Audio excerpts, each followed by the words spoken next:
Hola, mi nombre es Noia Arata y soy artista de Papercut. Me aventuré a explorar el cruce entre el papel calado y las sombras para crear escenas que te transmitan mensajes y te transporten a otra dimensión.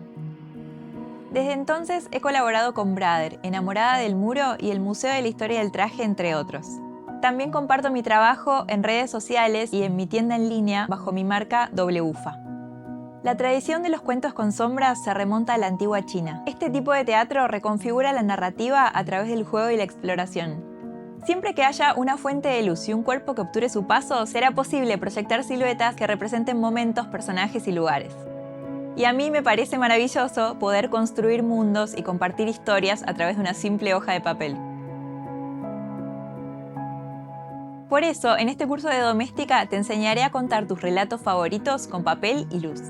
Como proyecto final, realizarás un pequeño teatro de sombras con distintos personajes y escenas. Para comenzar, nos adentraremos en los inicios de esta práctica y definiremos la historia a contar, su atmósfera y colores.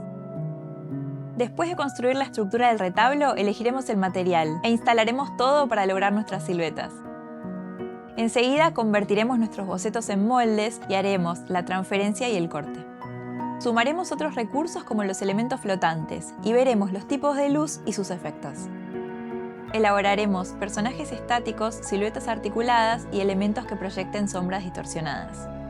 Por último, agregaremos accesorios adicionales para que el retablo también pueda ser una lámpara.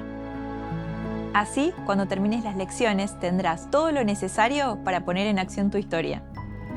Vamos a usar diferentes tipos de papeles, lápices y herramientas para cortar, además de varillas de madera, alambres, pinzas y fuentes de luz. Deja que la luz atraviese tus calados para contar historias inolvidables a través de sus sombras.